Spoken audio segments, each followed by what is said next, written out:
gentlemen, we thank you for your patience this afternoon. The program will begin momentarily.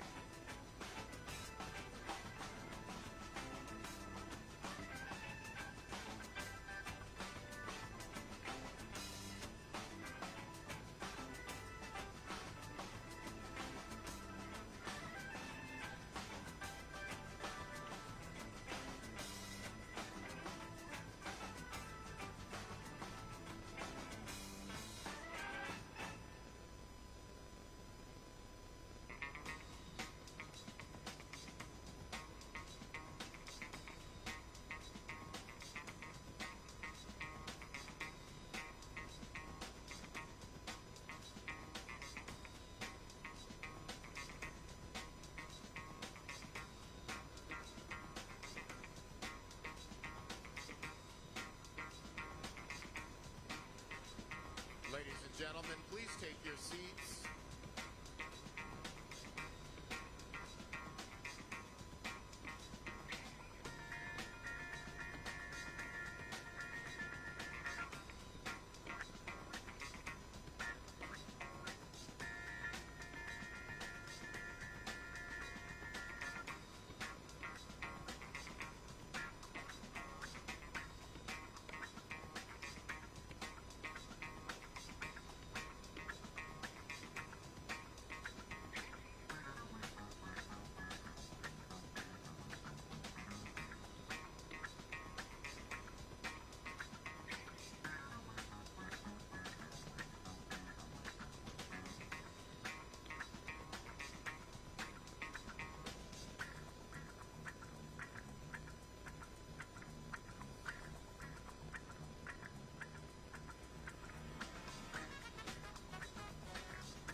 Ladies and gentlemen, welcome to the 49th Annual National Association of Black Journalists Convention and Career Fair. We are about to begin a conversation with former President Donald Trump. We ask that the professionalism that we all bring to our newsrooms and workplaces every day is the same professionalism that is maintained in this arena. Please welcome to the stage ABC News senior congressional correspondent Rachel Scott.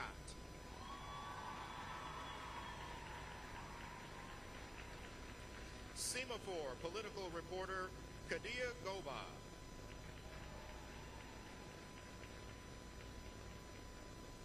And anchor of the Faulkner Focus and co-host of Outnumbered on Fox News, Harris Faulkner.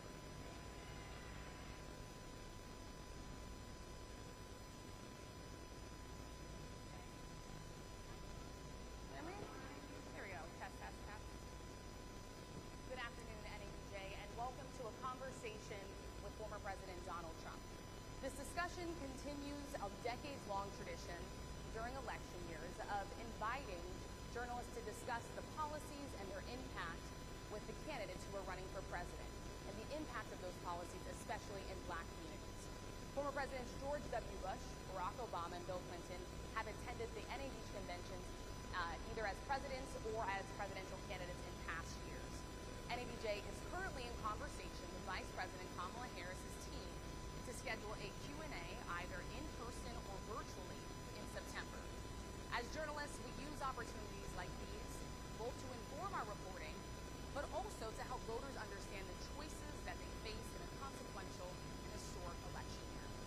NABJ has partnered with PolitiFact to fact-check this conversation in real time. You can access that feed on social media using the hashtag NABJFactCheck. Again, the hashtag is NABJFactCheck. We have a lot to get to, and we do not want to waste any time, so let's bring out the former President of the United States, the Republican nominee for President, former President Donald Trump.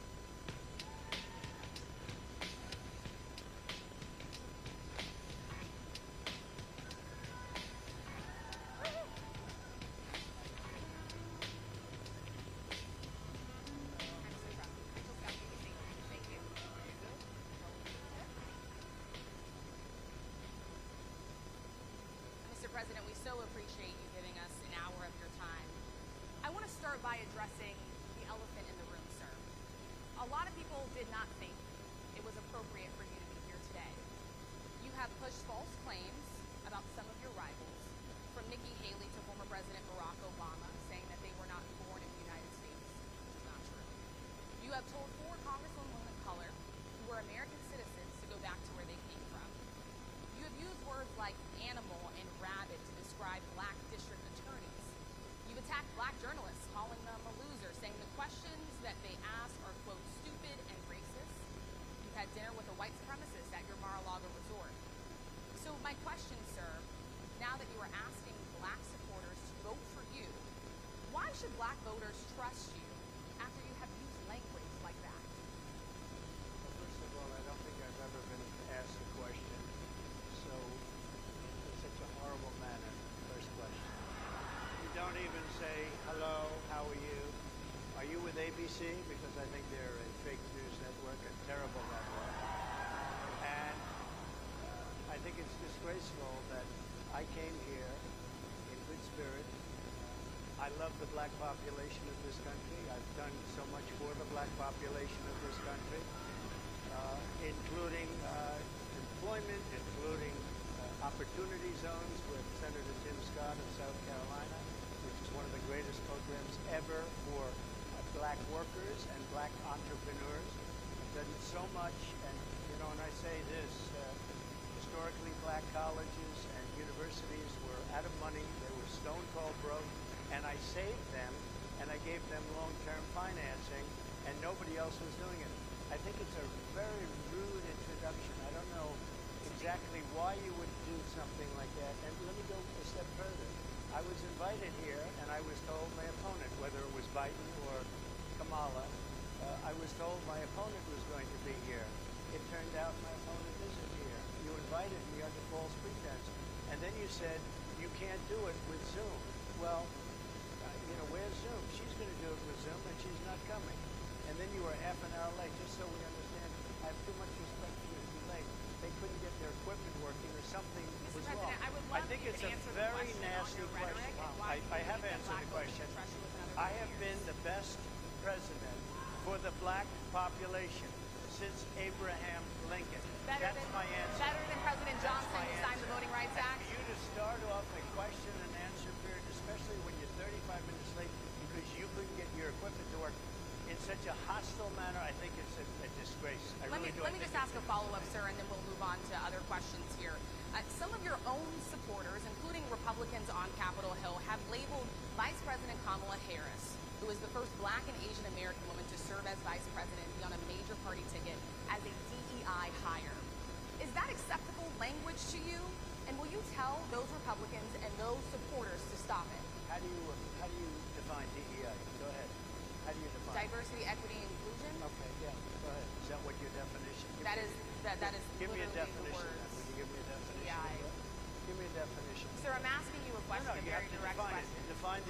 Define it for me, if you I will. just defined it, sir. Do you believe that Vice President Kamala Harris is only on the ticket because she is a black woman? Well, I can say no. I think it's maybe a little bit different. So, I've known her a long time indirectly, directly very much, and she was always of Indian heritage, and she was only promoting Indian heritage. I didn't know she was black until a number of years ago when she happened to turn black, and now she wants to be known as black. So I don't know, is she Indian or is she black? She is always But you know identified what? as a black I woman. She went to respect a either historically one. black college. I respect either one, but she obviously doesn't. Because she was Indian all the way, and then all of a sudden she made a turn, and she became a black person. Just to be clear, sir, do And you believe I that think she is somebody should look into that too when you ask continue in a very hostile, nasty tone. It's a direct question, sir. Do you believe that Vice President Kamala Harris is a DEI hire, as some I Republicans really have don't said? know. I mean, I really don't know. Could be. There are some. There are plenty. I know this lady. Well, you told me it was the longest one of your life, so we had a good discussion. Look, I want to talk about why you're here today. I mean, it is not lost on us how divided we are as a country. And as you were coming today, we really got to see that we are divided along the lines of race, along the lines of gender. And there is this question of, in this moment where we are, why come here? What is your message today? My message is to stop people from invading our country that are taking, frankly, a lot of problems with it. But one of the big problems, and a lot of the journalists in this room I know and I have great respect for, a lot of the journalists in this room are black. I will tell you that coming from the border are millions and millions of people that happen to be taking black jobs. You had the best. What exactly is a black job, sir? A black job is anybody that has a job. That's what it is. Anybody that has a job. All right. And Mr. President, they're taking the employment away from black people. They're coming in, they're invading. It's an invasion of millions of people, probably 15, 16, 17 million people. I have a feeling it's much more than that. And everybody's been seeing what's happened. The first group of people, the black population, is affected most by that.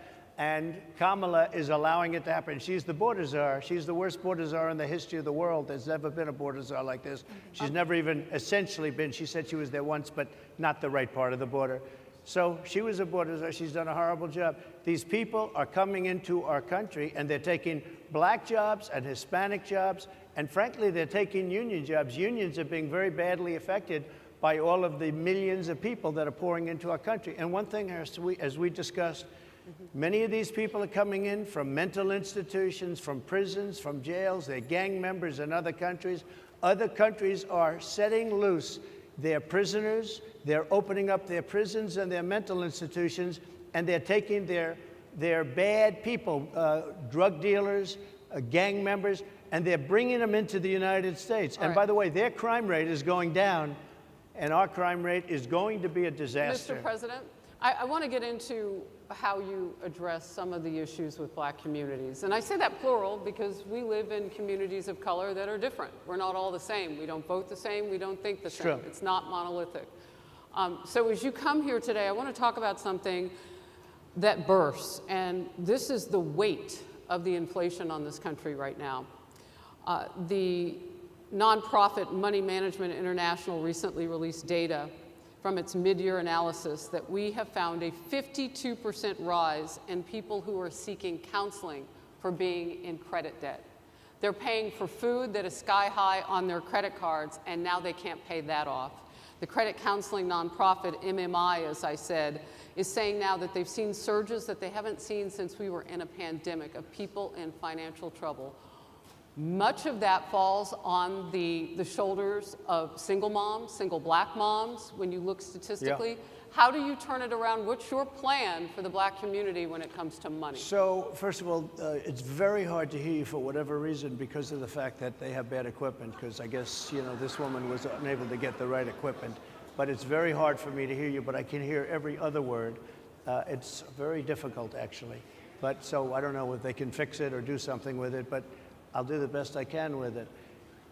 The inflation is absolutely destroying our middle class, our working class, virtually every class. Inflation is a disaster in our country. Inflation is a country buster. It breaks every country. And we had in my opinion, the worst inflation we've had. They say it's 58 years, but I think it's much more than that. It's been devastating. And if you just take a look at a lot of things they don't include, like interest rates. Interest rates went from 2.4% to 10%, and you can't get the money.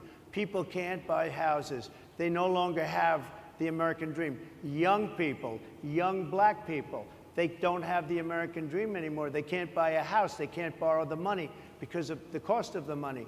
They can't buy it because of the cost of housing, because of the cost to build it, because of inflation. Inflation is a disaster, and it's destroying our country, and it's destroying the black community probably as much or more than any. So what do you do? What's your plan? You know what we have to do? We have to bring down the cost of energy, and that's going to bring down the cost of inflation. This was all started with a bad energy policy by Joe Biden. By the way, just if I might, I was running against a man named Biden. You probably saw that. And he was losing very badly in the polls, and then he had a rather bad debate. I would say it was a bad debate. I would say it was one of the worst debates in history. And his poll numbers crashed. And instead of saying, you know, let's keep going, and maybe something happens the other way, they said, oh, we're going to replace him. Let's just replace him. That's like you're in a fight, a prize fighter's in a fight. He's not doing what you say, let's bring in another fighter. So our whole campaign was steered toward him, and now we have to steer toward him. But ultimately, it's the same because they have bad policy. They have policies of open borders, unbelievable open borders, horrible energy policies. They want to get rid of, as you say, gasoline in cars. They want to get rid of oil. They want to get rid of efficient heating. Mr. President. Environmentally, what they're doing is killing our country. They're absolutely destroying our country. But the inflation is the thing that's hurting the black worker, the black population, and every other population within our country. Inflation is the worst it's been, I think, in over 100 years. And they'll fact check it. They'll say it's only 58. Whatever it may be, they don't add all the numbers. They don't add the really bad numbers, and you can check that too. But inflation, Harris, is absolutely destroying this country and the people in our country. Yes, Mr. President, can I ask you another question Yes, that is also impacting black Americans? And that's very clear now. Good. I'm sorry? It's very clear. I hear you. Okay. So Sonia Massey, someone from Illinois, an unarmed black woman, was shot the other day in her home by a deputy sheriff. The deputy has since been charged with murder. You've said police would get immunity from prosecution if you win. Why should someone like that officer have immunity, in your opinion? Immunity? Immunity. I don't know the exact case, but I saw something, and it didn't look good to me. It didn't look good to me. Are you talking with the water, right? Yeah, well, police unions are not backing this person either. Okay. But again, why would... They're going to be charging the officer. I guess they're charging the officer. So why should he receive immunity? Well, he might not. I mean, it depends. It depends on what happens. I'm talking about people that are much different cases than that. We need people to protect ourselves. And by the way, in Chicago, as an example, a few weeks ago, July 4th weekend, they had 117 shootings and 17 deaths. Nobody wants that. Nobody wants that. We need to have our police officers have the respect and dignity back. In this particular case, I saw something that didn't look good to me. I didn't like it. I didn't like it at all. So can you get a little more specific back to the immunity question? Who would make those distinctions? Well, right now, for the most part, people are protected by their unions, by their police unions, or by their police departments. But I'm saying if I felt, or if a group of people would feel that somebody was being unfairly prosecuted because the person did a good job maybe with crime, or made a mistake, an innocent mistake. There's a big difference between being a bad person and making an innocent mistake. But if somebody made an innocent mistake, I would want to help that person. What would those exceptions be? What would determine an innocent mistake? You go after mistake? somebody and it's a very close call and it's very dangerous. And you know, they have, the policeman's life and woman is a very difficult thing because sometimes you have less than a second to make a life and death decision. And sometimes very bad decisions are made. They're not made from an evil standpoint, but they're made from the standpoint of they made a mistake. So I want to follow up really quickly. You know, I find it interesting because you do talk about reining in prosecutors, especially when it comes to prosecutors that are prosecuting you. Why doesn't that skepticism apply to law enforcement? Well, I've been prosecuted because I'm a political opponent of two people that have weaponized our justice system. I've been prosecuted. I just won the big case in Florida. Everyone said that was the biggest case. That was the most difficult case. And I just won it. Now, Biden has a similar case, except much worse. I was protected under the Presidential Records Act. Biden wasn't, because he wasn't president at the time. And he had 50 years worth of documents. And they ruled that he was incompetent, and therefore he shouldn't stand trial. And I said, isn't that something? He's incompetent, and he can't stand trial, and yet he can be president. Isn't that nice? Mr. President, but they released him on the basis that he was incompetent. They said he had no memory, and he was a nice old guy, but he had no memory, and therefore we're not going to prosecute him. I won the case, and it got very little publicity. I didn't notice ABC doing any publicity on it, George. We cover you extensively, sir. I'd love to move over on to different topics. I didn't notice you do any publicity on it at all. I won the case, the biggest case. This is an attack on a political opponent. I have another one where sir, I have a hostile judge. We have you for a limited time, sir. I'd love to move on to different topics. No, excuse you. You're the one that held me up at 35 minutes, just so you understand. If we can move on now to the state of the race, sir, I want to get back to the campaign. Senator J.D. Vance is your running mate. He's had a lot of controversy lately, and I want to read you a few things that he has said in the past. He said the Democrats running the country are a bunch of childless cat ladies who are miserable at their own lives and the choices they've made, and so they want to make the rest of the country miserable too. He's not talking here about how great it is to be a parent. He's attacking what he says are the choices people are making to not have children. Did you know that he had these views about people who do not have children before you picked him to be your running mate, and do you agree with him? No, I know this. He is very family-oriented, and he thinks family is a great thing. That doesn't mean he thinks that if you don't have a family, it's not. I know people with families. I know people with great families. I know people with very troubled families. And I also know people with no families. They didn't meet the right person. Things happen. You go through life, you don't meet the right person. But he's not just talking about families here. He also says that people that don't have children should get less votes than those that do. I'm just speaking for myself. Is that your campaign I think position? I'm speaking for him too. He strongly believes in family, but I know people with great families. I know people with not great families that don't have a family, and the people without the family are far better. They're superior in many cases, okay? He's not saying they're not. What he's saying is that he thinks the family experience is a very important thing. It's a very good thing. But that doesn't mean that if you grow up and you grow older and you don't meet somebody that would be wonderful to meet and would have been good, that that's a bad thing. He's not saying that. My interpretation, you'll have to ask him, actually, but my interpretation is he's strongly family-oriented, but that doesn't mean if you don't have a family, there's something wrong with it. Just one last point and then we'll move on. Just one of the bedrock principles of American life is one person, one vote. Senator J.D. Vance has suggested that someone who has children should have more votes than a person who does not have children. I just want to be clear here. Is that the position of your campaign? Well, no, but it's not something I have ever heard before. I can tell you this. Right now you have illegal aliens coming into our country, many from prisons and many from mental institutions, and they want to give them votes. I don't think they should have votes. They came into our country illegally, and they're taking the vote away from all of the people in this room that have been here a long time, that have worked hard, that in many cases, and you'll see this happening, if I'm not elected, you're going to see it happening. If I am, you're not going to have any problem.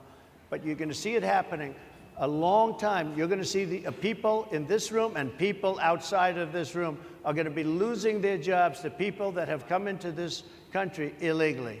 Mr. President, can we stay with just kind of the state of the race right now? Because I felt like that vice president question, candidate question was right in there with that. Yeah. So let's talk about J.D. Vance for a little bit. He's had some stumbles out of the gate. I don't know if you're hearing what we hear as reporters, but it's been a tough couple of weeks for him. Why did you choose J.D. Vance?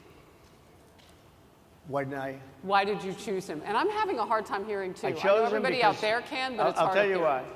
I chose him because he's a very strong believer in work and the working man and woman, and especially the working man and woman who have been treated very unfairly, because you have many of them in this room, but you have many of those people, they were treated very unfairly. They worked very hard and they were treated unfairly. He wrote the book that became a bestseller. The movie became a smash hit.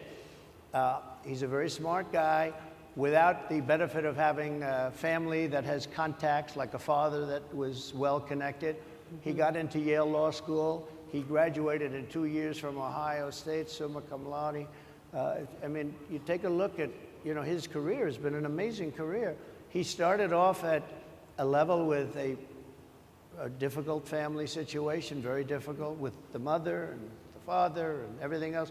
He ends up going to Yale Law School and was one of the top students, became the head of the law journal. I mean, it's an amazing thing. He's a 4-year, he was in the military with great distinction for 4 years, got out, went into business, became successful in business, very successful in business actually, did public offerings and other things. And you know, I have to believe in that. I mean, he's somebody that was born in a rough situation. Most of the people know that situation because it was very well documented in his book. And I have a lot of respect for somebody that can get into Yale and become one of the best students in Yale, that meets a young woman at Yale who was also outstanding, and they get married, they have a beautiful family, but he had you know, he's made himself an amazing life. He then goes to Ohio, lives in Ohio, and he had my endorsement. That helped. But he wins the Senate. He becomes a United States Senator. So he's a United States Senator. And so, Harris, like I respect you for your success, I respect people for their success.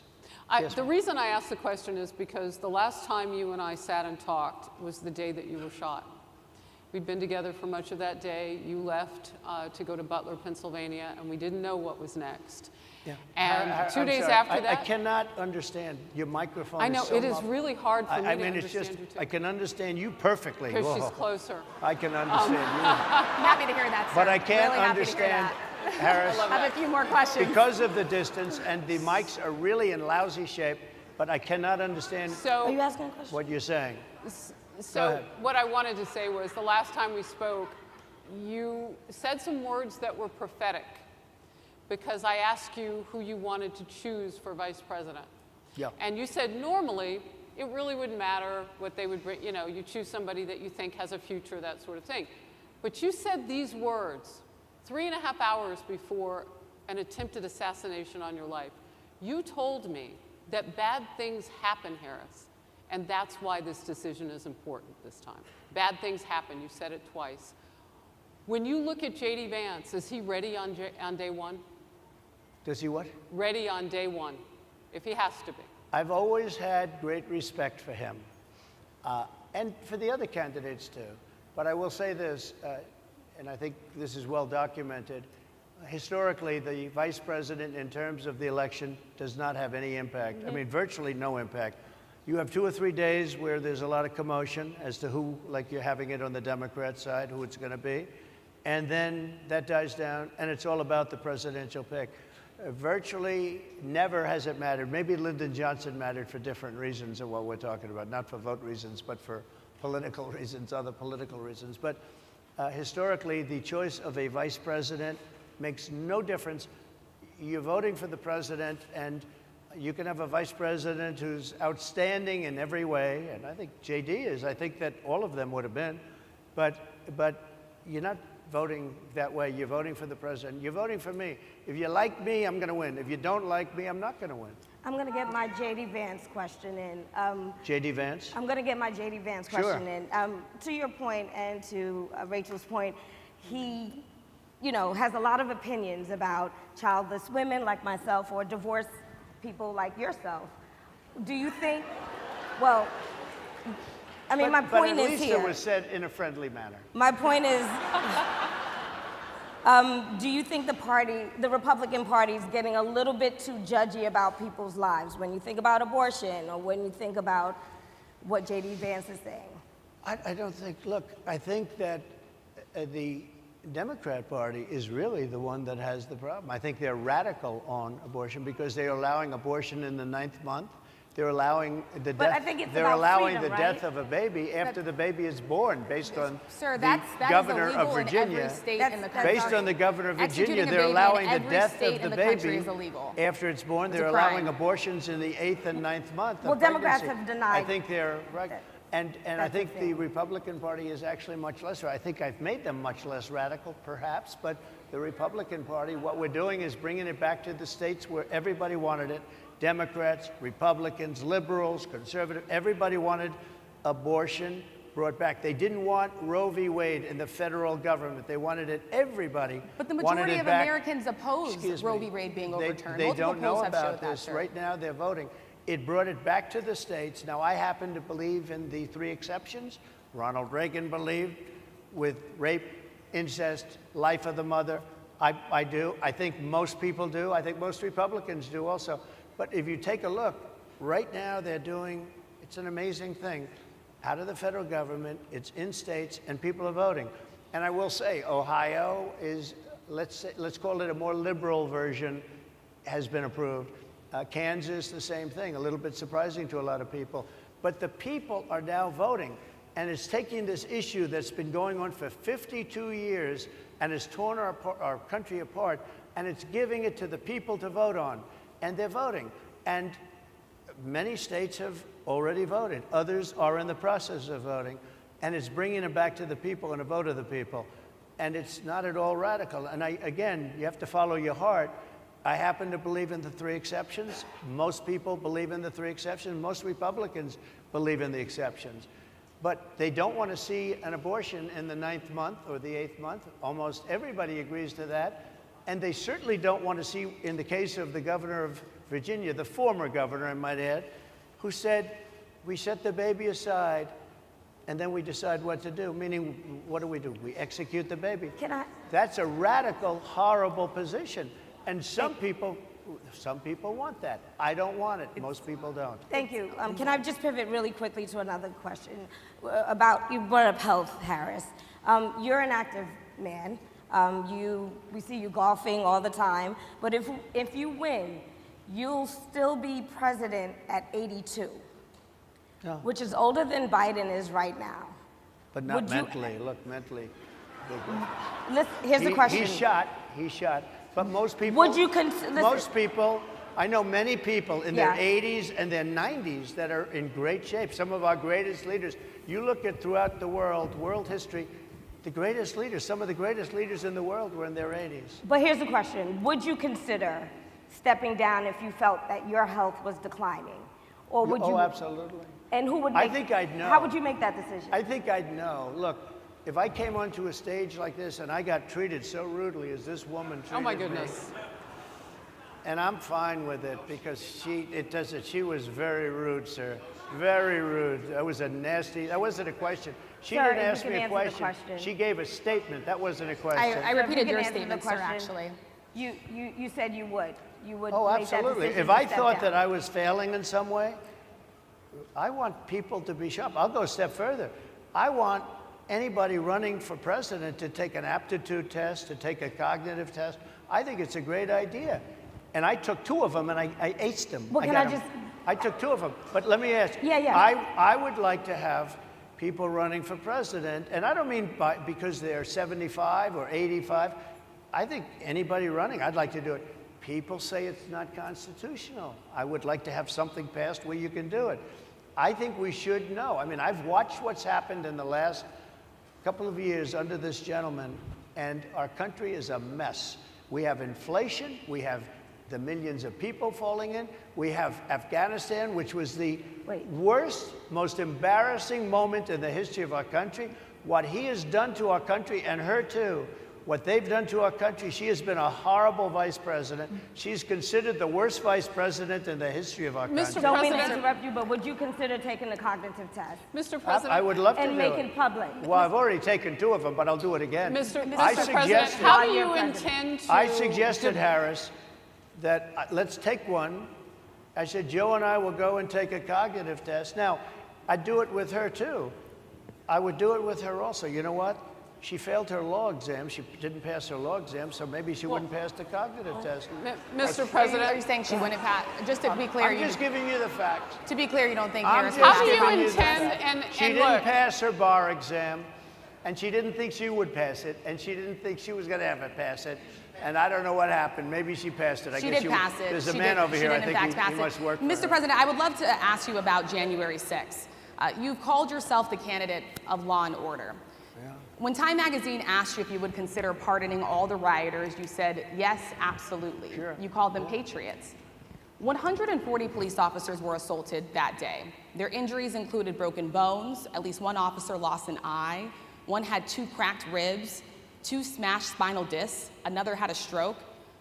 Were the people who assaulted those 140 officers, including those I just mentioned, patriots who deserve pardons? Well, let me bring it back to modern day. Like about 5 days ago, we had an attack on the Capitol, a horrible attack on the Capitol.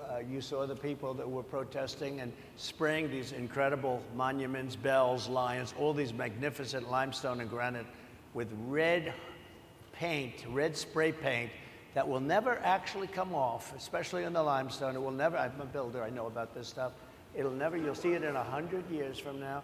They viciously attacked our government. They fought with police. They fought with them much more openly than I saw on January 6th. What's going to happen to those people? What's going to happen to the people in Portland that destroyed that city? But sir, my question is on those. What's going to happen to my the question people is that on tried those to burn rioters down- who assaulted Excuse me. officers. You have to Would ask, you pardon what's those going to people? happen? Oh, absolutely, I would. You If would they're pardon innocent, those- If they're innocent, I would pardon them. They've been convicted. And by the way, the Supreme Court just under.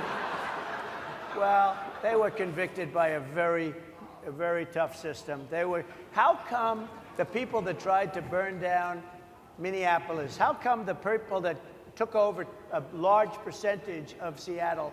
How come nothing happened to them? How come the But people sir, we're that, talking how about people come that the were people- seen no, beating We're officers talking with about federal flagpoles, buildings. dragging them down the stairs. They're on They video. try- Have you seen that Really? video, Oh, sir? really? Well, they you would shot- pardon those. You would pardon those rioters? They shot a young lady in the face who was protesting. They shot her in the face. You know, nobody died that day. You do know that. But people died in Seattle.